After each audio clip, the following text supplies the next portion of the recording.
తల్లి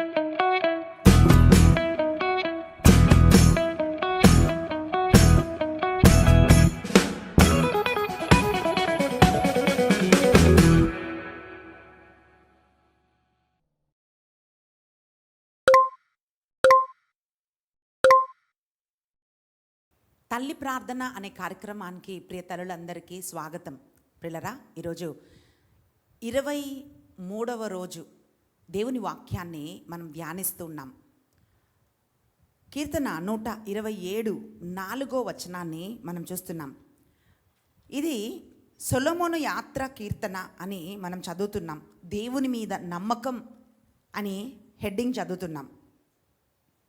యవ్వనమున పుట్టిన కుమారులు వీరుని చేతిలోని బాణముల వంటి వారు, అట్టి బాణములతో 5వ వచనం, తన అంబుల పొదిని నింపుకొనువాడు ధన్యుడు. నగర ద్వారము వద్ద శత్రువులు తారసిల్లినప్పుడు అతడు పరాజయము నొందడు అని మనం చూస్తున్నాం. ప్రియులరా, ఈ వాక్యం మనం చదువుతుంటున్నప్పుడు మహాజ్ఞాని అయిన సొలొమోను ఈ కీర్తనను రాశాడు. ప్రియులరా, ఆయన ఏం చెప్తున్నాడంటే, బిడ్డలు యవ్వన కాలంలో పుట్టిన కుమారులు వీరుని చేతిలో, బలవంతుని చేతిలో బాణముల వంటి వారు అని ఇక్కడ కీర్తనలో రాయబడుతుంది. అంటే ప్రియులరా, బిడ్డల్ని దేంతో పోల్చారో, ఎక్కడ ప్లేస్ చేశారో అనేది చాలా ఇంపార్టెంట్. పొజిషన్ చూడండి, ప్రమోషన్ కోసము, పొజిషన్ కోసం ఎంత కష్టపడతారు కదా. స్థానం, ఏ స్థానంలో ఏది ఉంచితే, ఇప్పుడు మనము మ్యాథ్స్ చేస్తుంటున్నప్పుడు దానికి ఫేస్ వాల్యూ అంటాం, అంటే ప్లేస్ ఉంటుంది, యూనిట్స్, టెన్స్ అని. అదే అంకె ఆ పొజిషన్ మారుతూ ఉంటున్నప్పుడు ఆ నంబర్, దాని విలువ పెరిగిపోతుంది. యూనిట్స్లో ఉంటే ఆ స్థానంలో ఉంటే ఒక విలువ, టెన్స్కి ఉంటే ఒక విలువ, హండ్రెడ్స్కి ఉంటే ఒక విలువ, 1000కి ఉంటే ఒక విలువ. అంటే దాని పొజిషన్ మారుతూ ఉంటున్నప్పుడు అదే అంకె, కానీ ఆ అంక విలువ, ఆ నంబర్ విలువ మారుతుంది. అలాగే పిల్లరా, మనం ఏం చూస్తున్నామంటే, ఎక్కడ పొజిషన్ చేయబడ్డారు, ఎక్కడ ఉంచబడ్డారు అనేది చాలా ముఖ్యమైనది. ఈరోజు 2 విషయాలు ఈ కీర్తన 127 4వ వచనంలో 2 చూస్తున్నాం. ఒకటి, బిడ్డలు దేనితో పోల్చబడుతున్నారు అంటే బాణములతో పోల్చబడుతున్నారు.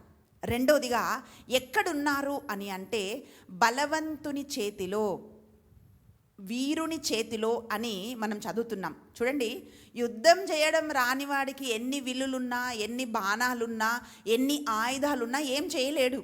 కానీ వీరుడికి, యుద్ధం చేసే నైపుణ్యం ఉన్న వాడికి ఒక్క బాణం ఉన్నా కూడా ఆ బాణముతో శత్రువుని చంపగలుగుతాడు. అందుకే ఇక్కడ బిడ్డల్ని ఎలా దేవుడు చేశాడు, ఎవరి చేతిలో ఉంచాడో అది మనం చదువుతున్నాం. వాక్యం ఏమంటుందంటే, మన బిడ్డలు రాళ్లతో కానీ, కర్రలతో కానీ, ఆకులతో కానీ, పిల్లరా మట్టితో కానీ, దీంతో కానీ పోల్చబడలేదు.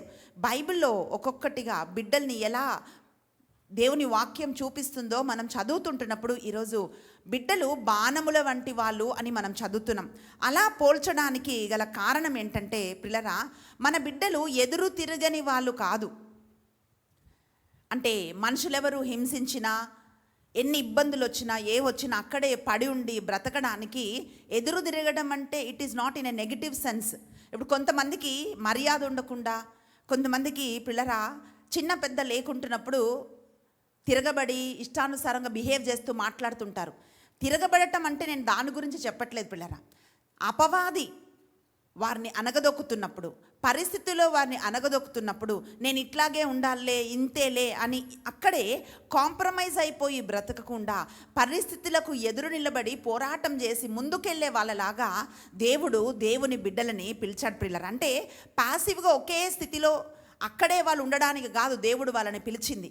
వాళ్ళని యుద్ధ వీరులుగా దేవుడు పిలిచాడు పిల్లరా. అందుకు వారిని రూపొందించాడు. చూడండి, డిజైన్ చేయబడ్డారు దానికోసమే. కొంతమంది ఇప్పుడు వాళ్ళ ఇంటికి వెళ్ళినప్పుడు మనం చూస్తే ఇల్లు చాలా చక్కగా ఉందండి, ఎవరికి ఇచ్చారు మీరు ఇంటీరియర్స్కి అంటే, లేదక్క మేమే డిజైన్ చేసుకున్నామని అంటారు. కొంతమంది చీరలు బయట దొరుకుతున్నవి కాకుండా వాళ్ళు డిజైన్ చేసుకుంటారు. అంటే ఇంకా కొంతమంది వాళ్ళకి ఎలా కావాలో దాన్ని డిజైన్ చేసుకుంటారు వాళ్ళకి కావాల్సినవి. అయితే ఈరోజు ప్రభు వాక్యం ఏం చెప్తుందంటే పిల్లరా, దేవుడు మన బిడ్డల్ని ఎలా రూపొందించాడు, ఎలా డిజైన్ చేశాడు అని అంటే ఆయన బాణముల వలె మన బిడ్డలు ఉండాలని ఆయన కోరుకుంటున్నాడు. పిల్లరా, ఈ బాణములకు ఏముండాలి అంటే ఒక మార్గం, ఒక దిశ ఉండాలి, ఒక డైరెక్షన్ ఉండాలి. రెండవదిగా మనం చూసినట్లయితే పిల్లరా, వీటికి అంటే బాణాలు తయారు చేయబెట్టడానికి మొదటిగా దిశ అయితే లోకం మన బిడ్డల్ని ప్రభావం చేయడానికి కాదు, మన బిడ్డలు లోకాన్ని ప్రభావం చేయటానికి దేవుడు మన బిడ్డలని పిలుస్తున్నాడు. అదే ఆయన కోరుకుంటున్నాడు. మొదటిగా వాళ్ళు నడవవలసిన మార్గం, ఎక్కడికి వెళ్ళాలి, ఏం చెయ్యాలి అని దేవుడికి ఒక ఆలోచన ఉంది పిల్లరా. ఎటుగుండా వెళ్ళాలో ఆ దిశ ఏంటో డైరెక్షన్ నంబర్ 1 ఉండాలి. రెండవదిగా పిల్లరా మనం చూస్తే ప్రభావం చేసే వాళ్ళలాగా మన బిడ్డలు ఉండాలని దేవుడు కోరుకుంటున్నాడు. మూడవదిగా మనం చూస్తే ఒక ఉద్దేశం ఉంది. బైబిల్లో సంసోన్ని దేవుడు ఏర్పాటు చేసుకోవడానికి, సంసోను జీవితంలో దేవుడికి ఒక ఉద్దేశం ఉంది. దావీదుని ఏర్పాటు చేసుకోవడానికి దావీదు జీవితంలో ఒక ఉద్దేశం ఉంది. సౌలుని ఏర్పాటు చేసుకోవడానికి సౌలు జీవితంలో ఒక ఉద్దేశం ఉంది. ఇర్మియాను ఏర్పాటు చేసుకోవడానికి ఇర్మియా జీవితంలో ఒక ఉద్దేశం ఉంది. స్నాపకుడకు యోహానును ఏర్పాటు చేసుకోవడానికి ఆయన జీవితం ద్వారా దేవుడు చెయ్యను ఉద్దేశించినది వేరే ఉన్నది. అందుకే ఒక్కొక్కరిని దేవుడు ఒక్కొక్క దానికి ఉద్దేశించి ఆయన ఏర్పరచుకుంటాడు. ఉద్దేశించి ఆ దిశన మన బిడ్డలని దేవుడు నడిపిస్తాడు పిల్లరా. అందుకొరకే ఆయన బాణముల వలె వాళ్ళని రూపొందించాడు అని మనం చూస్తున్నాం. ఈ తల్లి ప్రార్థన ఒక క్యాప్షన్ ఏంటి అంటే, తల్లి గర్భంలో రూపమిస్తుంది, ప్రార్థనలో రూపమిస్తుంది. ప్రియ తల్లి, నీ బిడ్డలని నువ్వు ఎట్లా రూపొందించాలి అని అంటే నువ్వు ప్రార్థన చేయాలి. వాక్యం ఎత్తిపట్టి నువ్వు అడగాలి, ప్రభువా బలవంతుని చేతిలో బాణముల వలె నా బిడ్డలుందురుగాక. ఏ దిశకు నా బిడ్డలు వెళ్ళాలో ప్రభువా, ఏ మార్గంలో నా బిడ్డలు వెళ్ళాలి ప్రభువా, ఆ మార్గంలో నా బిడ్డల్ని నడిపించండి అయ్యా అని ప్రార్థన చేయాలి. రెండవదిగా పిల్లరా, అయ్యా నా బిడ్డలు లోకము చేత ప్రభావితం అయిపోవద్దయ్యా, లోకస్తులలాగా మీరు లోకంలో ఉన్నారు కానీ లోకంకు చెందినవారు కాదు అని ప్రభువాక్యం పలుకుతోంది.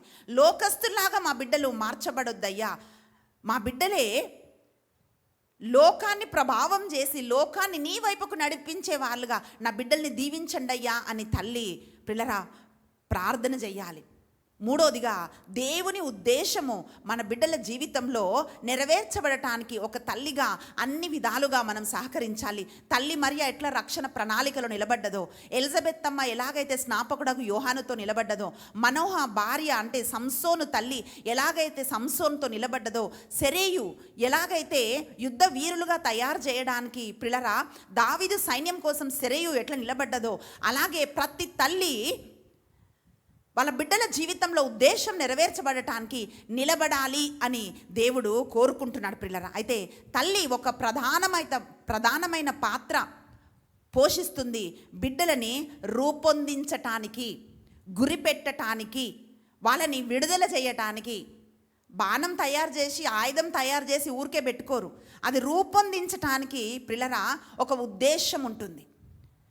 ఒకరోజు ఒక తల్లి ఏం చెప్తుందంటే, అక్క నా భర్త నా బిడ్డలకి ఏంటేంటో చెప్పి నాకే విరోధంగా నా బిడ్డల్ని చేశాడక్క, నాతో వాళ్ళు మాట్లాడరు, నా దగ్గరికి రారు అని చెప్పి ఆ తల్లి ఏడుస్తుంది.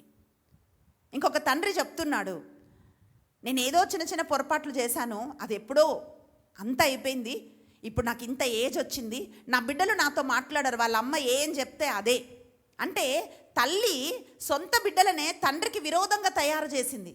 ప్రియ బిడ్డ, భర్త మీద భార్య, భార్య మీద భర్త బాణాలు వేసుకోవడానికి కాదు మన బిడ్డల్ని మనం సిద్ధం చేయాల్సింది. అపవాది మీద అనగదొక్కుతున్న అపవాది మీద బాణాలుగా మన బిడ్డల్ని తయారు చేయాలి. అందుకే దిశ అవసరము పిల్లరా, ఆ డైరెక్షన్ అవసరం.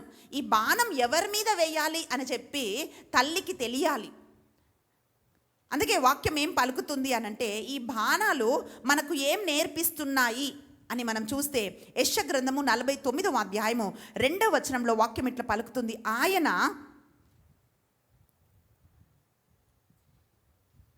నాకు పదునైన కత్తి వంటి వాక్కునొసగెను, తన హస్తముతో నన్ను రక్షించెను, నన్ను వాడి అయిన బాణముగా చేసి వాడుకొనుటకు గాను తన అంబుల పొదిలో దాచెను అని వాక్యం మనం చదువుతున్నాం.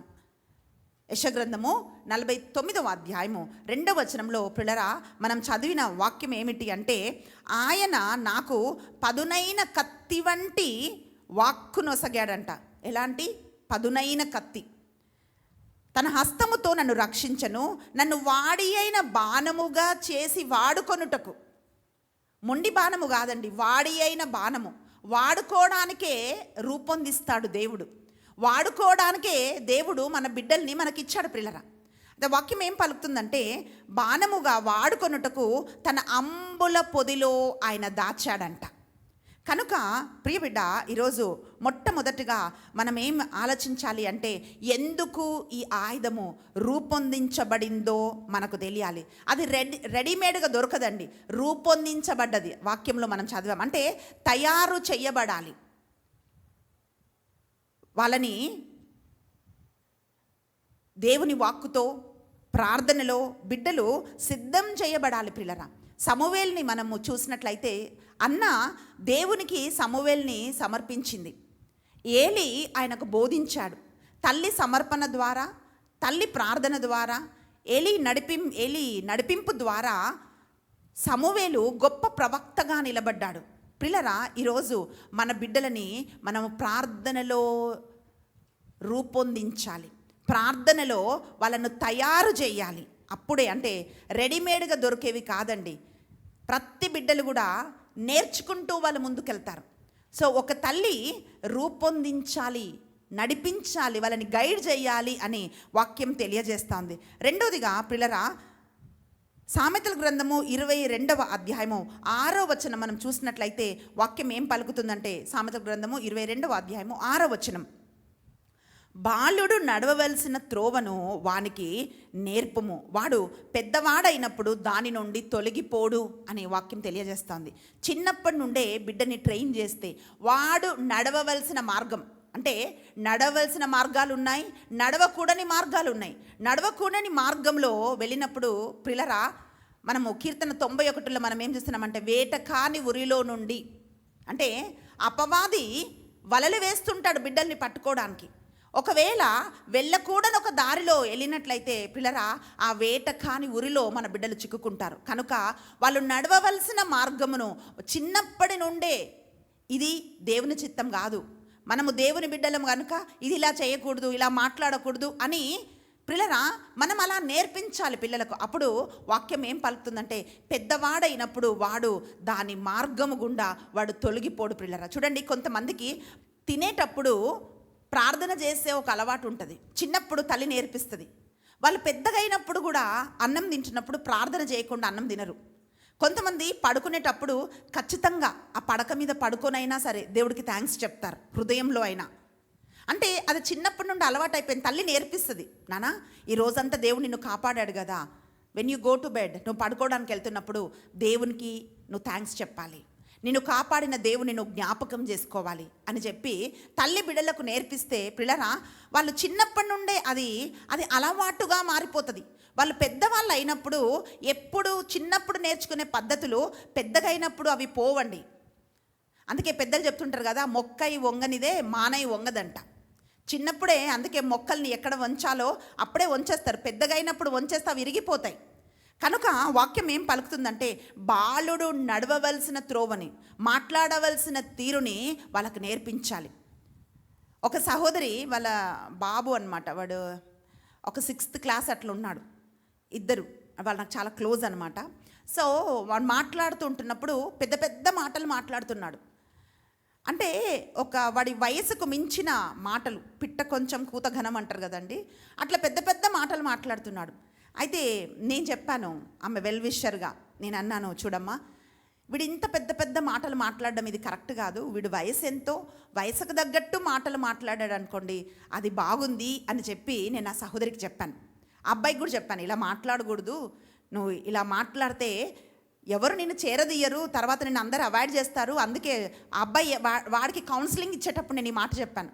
వాడి ప్రాబ్లం ఏంటంటే అందరు నన్ను స్కూల్లో అవాయిడ్ చేస్తారు, ఎవరు నాతో ఉండరు, అది ఇదని చెప్తున్నాడు అనమాట. నేను చెప్పాను, ఎందుకు నీతో ఎవరు ఉండరంటే నువ్వు ఇలాంటి మాటలు మాట్లాడితే ఎవరు నీతో ఉండరు కదా, అలా చేయకూడదు నాన్న అని చెప్పి ఆ అబ్బాయి కోసం నేను ప్రార్థన చేశాను. టీంలో అందరూ కూడా ఆ అబ్బాయి కోసం మేము చాలా రోజులు మేము ప్రేయర్ చేశాం. పిల్లరా, అంటే ఒక కౌన్సిలింగ్ వరకు ఆ అబ్బాయి వచ్చాడంటే ఎలాంటి ఒక ప్రాబ్లంలో ఆ అబ్బాయి ఉన్నాడో మీరు ఆలోచించండి. వాడు జస్ట్ 6th క్లాసే. నేను ఏమంటున్నానంటే పిల్లరా, బాలుడు అంటే కొంతమంది ఏం చేస్తారంటే పిల్లలు అట్లా మాట్లాడుతున్నప్పుడు ఇదేదో తమాషా అనుకుంటుంటారు, కానీ ఆ తమాషా అలవాటైపోతుంటుంది.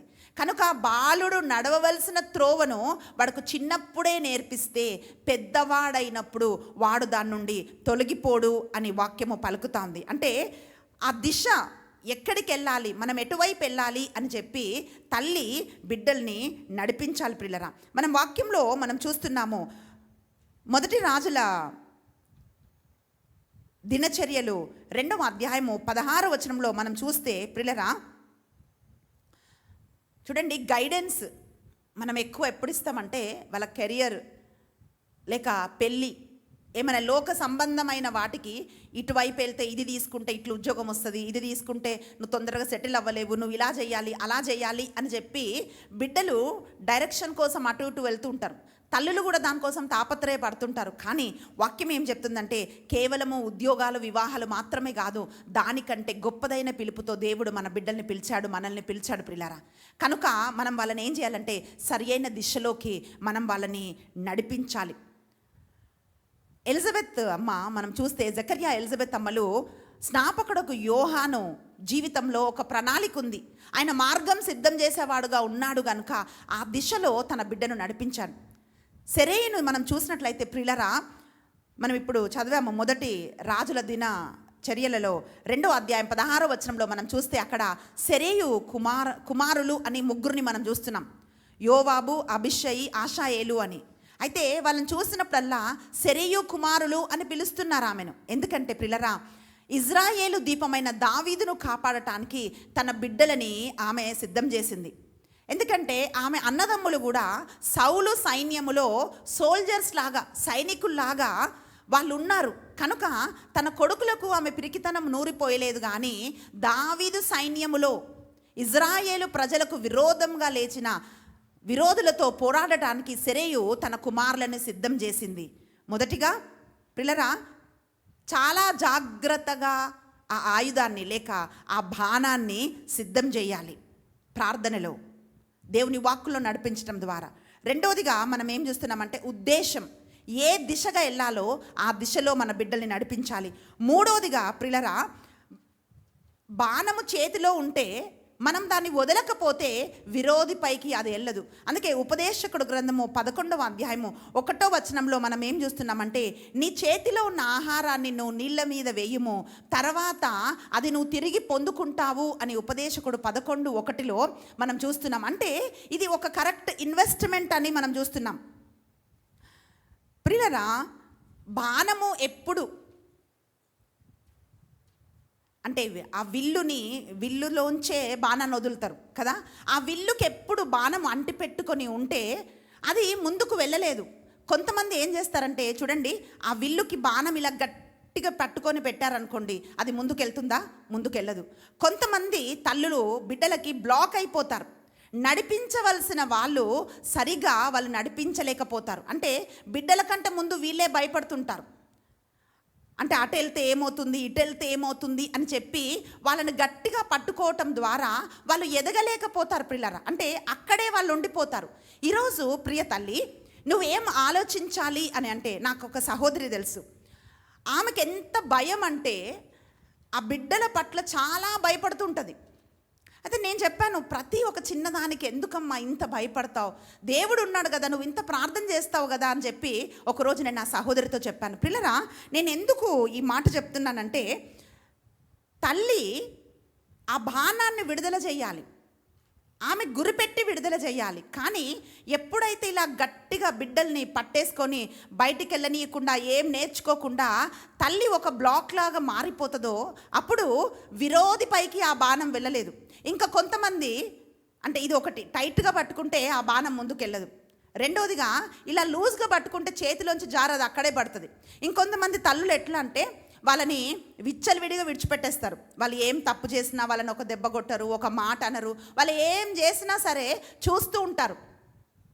వాళ్ళు ఎంత అల్లరని చేయండి, వాళ్ళు అంటే రేపు ఇలాంటి వాటితో వీళ్ళు ముందుకెళ్తే భవిష్యత్తులో ముందుకెళ్ళలేరు అని తెలిసినా సరే తల్లి సరిచెయ్యలేని ఒక స్థితిలో ఉంటుంది. ఈరోజు ప్రియ తల్లి, దేవుడు ఏం మాట్లాడుతున్నాడంటే, అంతగా నువ్వు వదిలేస్తే బాలుడు నడవలసిన త్రోవ వాడికి చిన్నప్పుడే నేర్పించాలి అని వాక్యం పలుకుతోంది. నేర్పించకుండా వదిలేసినప్పుడు వాడు శత్రువు మీద బాణంలాగా కాదు, నీ మీద బాణంలాగా తయారవుతాడు. కొంతమంది పిల్లలకి ఎట్లా అంటే, తల్లి అంటే విలువ ఉండదు, ఒక పద్ధతి ఉండదు, ఒక మాట్లాడే పద్ధతి ఉండదు, రెస్పెక్ట్ చేసే పద్ధతి ఉండదు. కారణం ఏంటంటే చిన్నప్పటి నుంచి అది నేర్పించకపోతే వాళ్ళ పెద్దగా అయినాక ఆ గౌరవం అవన్నీ కూడా సడన్గా అకస్మాత్తుగా ఒకరోజు అవి రావు ప్రియులారా. కనుక టైట్గా పట్టుకొని నీ బిడ్డలని వాళ్ళకి ఎదగడానికి ఒక బ్లాక్ లాగా తల్లి ఉండకూడదు. అలాగే లూజ్గా విచ్చలివిడిగా వదిలేసి అక్కడే పడిపోయే వాళ్ళగా తల్లి ఉండకూడదు. తల్లికి ఏం తెలియాలి అంటే, ఎప్పుడు ఆ బాణాన్ని పట్టుకోవాలో, ఎప్పుడు వదిలేయాలో ఆ తల్లికి తెలిసినప్పుడు ప్రియులారా, విరోధులను జయించే బాణములాగా మన బిడ్డలు తయారవుతారు. వీరుని చేతిలో బాణములాగా మన బిడ్డలు తయారవుతారు. ప్రతిరోజు దేవుని చేతిలోకి మన బిడ్డల్ని సమర్పించినప్పుడు వాళ్ళు ప్రియులారా ఆశీర్వాదకరంగా వాళ్ళు తయారవుతారు. వాక్యం మనం చూస్తున్నాము, 2వ రాజుల గ్రంథము 13వ అధ్యాయము 15 నుంచి 19 వచనాలు మనం చదివినట్లయితే వాక్యం ఏమంటుందంటే, ప్రియులారా, మన బిడ్డలు యెహోవా రక్షణ బాణములాగా తయారు కావాలి అని మనం ప్రార్థన చేయాలి. 2వ రాజుల గ్రంథము 13వ అధ్యాయము 14వ వచనం నుండి మనం చూస్తే ప్రియులారా, ఎలీషాకి మరణకరమైన రోగం వచ్చింది. ఒక వ్యాధి వచ్చి అతను అక్కడ ఉంటున్నప్పుడు ఇజ్రాయేలు రాజు అయిన, వాక్యం పలుకుతా ఉంది, యెహోవాషు అనే ఇజ్రాయేలు రాజు ఎలీషా ప్రవక్త దగ్గరికి వెళ్ళి కన్నీటితో ప్రవక్తను కలుస్తున్నాడు. ఆయన అంటున్నాడు, అయ్యా, ఇజ్రాయేలుకు రథము నీవే, రౌతువు నీవే, నీవే సారథివి కదా, సిరియన్లు నాపైకి దండెత్తి వచ్చారు అని చెప్పి ఏడుస్తుంటున్నప్పుడు ప్రవక్త ఆ రాజుతో చెప్తున్నాడు, ఇదిగో నీవు విల్లును బాణమును నా దగ్గరికి తీసుకురమ్మని చెప్పినప్పుడు పిల్లరా, ఆ రాజు విల్లును బాణమును ప్రవక్త అయిన ఎలీషా దగ్గరికి తీసుకొని వచ్చాడు. అప్పుడు ఎలీషా ప్రవక్త ఏం చేస్తున్నాడంటే, రాజును తూర్పు దిశకి ఆ కిటికీ గుండా విల్లెక్కు పెట్టమని చెప్పినప్పుడు రాజు ఆ విల్లుని బాణాన్ని తూర్పు దిశకు ఎక్కుపెట్టి నిలబడినప్పుడు ఆ రాజు చేతుల మీద ఎలీషా తన చేతులు మోపి ఆ కిటికీ గుండా తన బాణమును వేసి రాజుతో చెప్తున్నాడు, ఇదిగో నీ అంబుల పొదిలో ఇంకా బాణాలు ఉన్నాయి కదా, ఆ బాణాలను నువ్వు నేలకేసి కొట్టము అని చెప్పి ప్రవక్త యెహోవాషు రాజుతో చెప్పాడు, ఆ ఇజ్రాయేలు రాజుతో చెప్పాడు. అప్పుడు వాక్యం ఏం పలుకుతుంది అంటే, ఆయన కేవలము 3 సార్లు మాత్రమే తన దగ్గరున్న బాణాలని నేలకేసి కొట్టాడంట. అప్పుడు ఎలీషా ప్రవక్త కోపపడి ఏమంటున్నాడంటే, అయ్యా, నువ్వు 3 సార్లే ఎందుకు కొట్టావు? 5 సార్లు కొట్టుంటే 5 సార్లు సిరియల్ని నువ్వు జయించేవాడివి కదా, నువ్వు 3 సార్లు కొట్టావు కనుక 3 సార్లు మాత్రమే నువ్వు సిరియన్లని నువ్వు జయిస్తావు అని చెప్పాడు. అయితే ఎలీషా ప్రవక్త చెప్తున్నాడు యెహోవాషు రాజుతో, ఆయన అంటున్నాడు, ఇదిగో ఈ తూర్పు దిక్కున కిటికీ నుండి వేసిన ఈ బాణము యెహోవా రక్షణ బాణము, నువ్వు భయపడి ఏడుస్తూను నా దగ్గరకు వచ్చావు కదా, ఇదే యెహోవా రక్షణ బాణము అని శత్రువులున్న దిశకు ప్రవక్త ఆ బాణాన్ని వదిలాడు. ప్రియులారా, ఎలాగైతే ప్రవక్త చేతిలోంచి ఆ బాణము శత్రువుల దిశకు వెళ్ళిందో అలాగే ప్రతి తల్లి కూడా అలా మారాలి అని, మన బిడ్డలు రక్షణ బాణములుగా మారాలని చెప్పి మనము ప్రార్థన చెయ్యాలి. బలవంతుని చేతిలో బాణములు అని మనం చదువుతున్నప్పుడు ఇవి మనకు తెలియకపోతే ప్రియులారా, మనం అట్లా ప్రార్థన చేయలేం. ఎలాగైతే ఎలీషా చేతిలో ఆ బాణము రక్షణ బాణములాగా మారిందో, మరి ఎలీషా కంటే గొప్పవాడు మనం ఆరాధిస్తున్న దేవుడు. ఆయన సైన్యములకు అధిపతి, సర్వశక్తిమంతుడు. ప్రియులారా, ఆయన చేతిలో మన బిడ్డల్ని సమర్పించినప్పుడు ఏ దిశకు ఆ బాణాన్ని ఎక్కుపెట్టాలో, ఎలా రక్షణ బాణంగా మన బిడ్డలు మార్చబడాలో, ఎలా ఆశీర్వాదంగా మన బిడ్డలు మార్చబడాలో మన బిడ్డలని దేవుడు మారుస్తాడు. ఈరోజు ప్రియ తల్లి, బలవంతుని చేతిలో బాణము అంటున్నప్పుడు నువ్వు గుర్తుపెట్టుకోవాలి, ఎలీషా చేతిలోంచి రక్షణ బాణము సిరియన్లపైకి ఎట్లా వెళ్ళిందో, ప్రభువా అట్లా అదే విధంగా ప్రభువా నా బిడ్డలు రక్షణ బాణములాగా నా బిడ్డలు ఉండాలి ప్రభువా అని మనం ప్రార్థన చేయాలి. పిల్లరా, ఎస్తేరు అలాంటి ఒక బాణములాగా మారింది, తన ప్రజలని విడిపించుకోగలిగింది ఆమె. చాలామంది బైబిల్లో మనం చూస్తున్నాము, గొలియాతుని చంపటానికి పిల్లరా దేవుడు దావీదును ఒక బాణములాగా వాడాడు. ఇజ్రాయేలు ప్రజలని ఆయన కాపాడాడు. దావీదు ఒక బాణములాగా మార్చబడ్డాడు. దేవుడు మోషేని ఒక బాణములాగా వాడాడు. ఫరోని ఓడించి ఫరో రథాలను సైన్యాలను ఎర్ర సముద్రంలో ముంచేసి ప్రపంచము అని వినపడిన అన్ని చోట్ల కూడా ఐగుప్తులో దేవుడు ఎట్లాంటి అద్భుతాలు చేశాడో మోషే ద్వారా ప్రతి ఒక్కరు విన్నారు పిల్లరా. అంటే మోషే దేవుడి చేతిలో ఒక బాణములాగా మారిపోయాడు. తిమోతిని మనం చూస్తే పిల్లరా, అవ్వ అయిన లోయి తల్లి అయిన యునేక ఒక బాణములాగా తన కుమారుణ్ణి సిద్ధం చేసింది. కనుకనే పౌలు చేతిలో బలమైన బాణములాగా తిమోతి వాడబడ్డాడు. ఈరోజు ప్రియ తల్లి, మనం ఏం ప్రార్థన చేయాలి అంటే మన బిడ్డలు బాణముల వలె వాళ్ళు వాడబడాలి. మొదటి రాజుల గ్రంథము 2వ అధ్యాయంలో మనం చూస్తే పిల్లరా, సొలొమోను 127వ కీర్తన ఆరంభంలో మనం చదివాం కదా, ఈ వాగ్దానము అదే అధ్యాయంలో ఉంది. ఇది రాయటానికి దీనికి ముందు ఒక వచనం మనం చదివితే అనుభవపూర్వకంగా ఆయన ఎలా రాశాడో మనకు అర్థమవుతుంది. మొదటి రాజుల గ్రంథము 2వ అధ్యాయంలో పిల్లరా, దావీదు మరణించవలసిన ఒక సమయం వచ్చింది. తుది పలుకులు అని మనం చూస్తున్నాం. అంటే ఇంకా చనిపోతాడు అన్నప్పుడు దావీదు సొలొమోన్ని పిలిచి ఏం చెప్తున్నాడంటే, అయ్యా నేను చనిపోయే కాలము సమీపమైంది కనుక ఆధ్యాత్మికమైన కొన్ని విషయాలు తన కుమారుడికి నేర్పిస్తున్నాడు. ఆయన అంటున్నాడు, ఇదిగో పూర్ణ హృదయంతో పూర్ణాత్మతో నీ దేవుని నువ్వు సేవించాలి. నువ్వు దేవుని విడిచిపెట్టినప్పుడు నువ్వెప్పుడు నిలబడలేవు అని చెప్పి పిల్లరా ఆధ్యాత్మికంగా దేవుడి మార్గంలో నడవాలని చెప్పి తన తండ్రి కుమారుడైన సొలొమోనుకి చెప్తున్నాడు. రెండవదిగా ఆయన ఏం చెప్తున్నాడంటే, ఇదిగో నా దేవుడు నాకు వాగ్దానం ఇచ్చాడు, సదా దావీదు సింహాసనంలో ఆ వంశావళి కొనసాగుతుంది కనుక మన వంశం నాశనమైపోకుండా ఉండాలి అని అంటే నీవు దేవుని మాటకు విధేయత చూపించాలి అని చెప్పి తన వంశం గురించి ఆయన చెప్పాడు. మూడవదిగా చూస్తే పిల్లరా, ఆయన రాజకీయమైన కొన్ని విషయాలు తన కుమారుడితో ఆయన మాట్లాడుతున్నాడు. ఆయన ఏమంటున్నాడంటే, అయ్యా సెరేయు కుమారుడైన యోవాబు అబ్నేరును ఆమాసాను చంపేశాడు. అంత సమాధానం ఉన్నప్పుడు రక్తం ఒలికించి వాళ్ళని చంపేసినప్పుడు దాని దుష్ఫలితం, దాని కారణంగా వచ్చిన అనేకమైన పర్యవసానాల గుండా నేను వెళ్ళాను కనుక నీవు యోవాబును మాత్రము నీవు విడిచిపెట్టకూడదు అని చెప్పి తన కుమారుడికి చెప్తున్నాడు. మీరు జ్ఞాపకం పెట్టుకోండి పిల్లరా, దావీదు ఒక బాణాన్ని సిద్ధం చేస్తున్నాడు. ఏ దిశగా తన కుమారుడు పని చేయాలో ఆ అవసాన దశలో, చనిపోతున్న దశలో దావీదు తన కుమారుడితో చెప్తున్నాడు. ఆయన అంటున్నాడు, అయ్యా యోవాబును మాత్రము నీవు విడిచిపెట్టొద్దు, ఎందుకంటే ఆయన వల్ల నేను చాలా కష్టాలు పడ్డాను అని చెప్పి దావీదు తన కుమారుడు చెప్తున్నాడు. రెండవదిగా ఆయన ఏం చెప్తున్నాడంటే, బెర్సెలయి అనే వాళ్ళని నువ్వు జాగ్రత్తగా చూసుకోవాలి, ఎప్పుడు వాళ్ళకు అన్నము కొదువ కాకూడదు.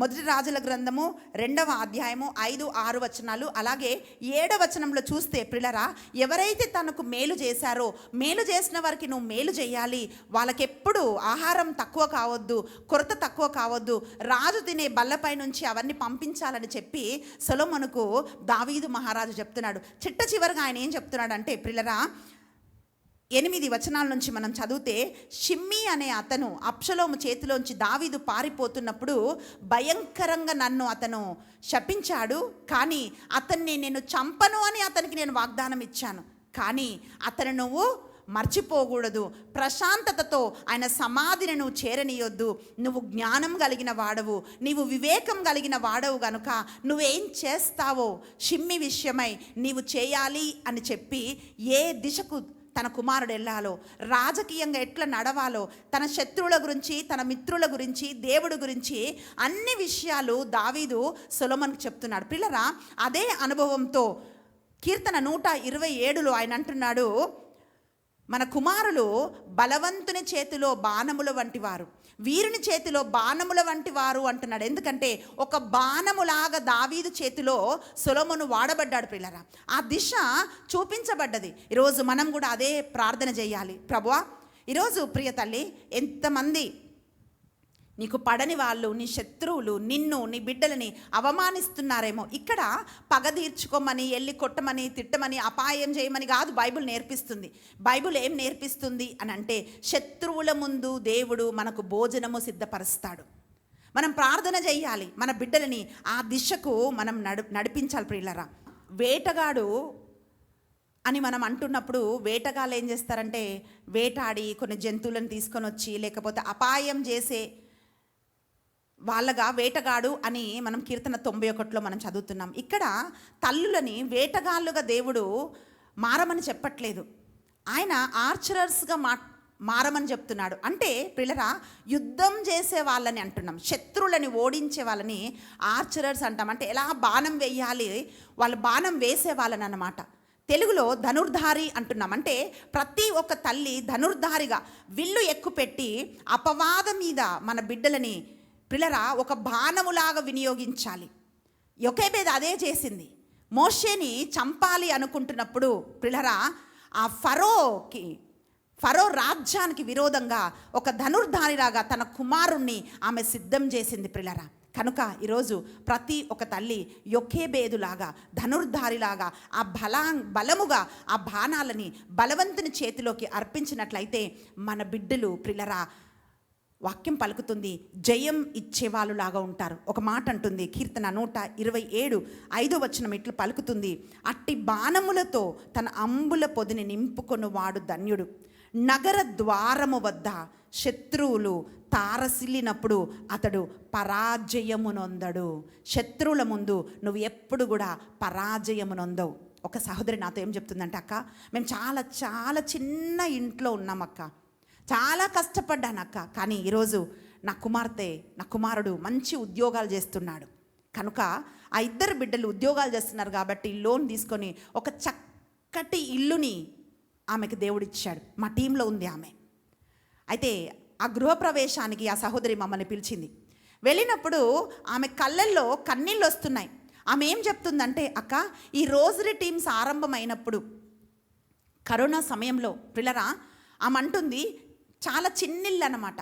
ఆ కిచెన్లో ఆ వంట బండ దగ్గర కింద కూర్చొని నేను ప్రార్థన చేసేదాన్నక్క అని ఆ సహోదరి చెప్తుంది. అంటే ఇల్లు లేక, బిడ్డలు ఒకవైపు పడుకొని ఉంటే, భర్త ఒకవైపు పడుకొని ఉంటే అక్కడ ప్రార్థన చేయలేని ఒక స్థితి.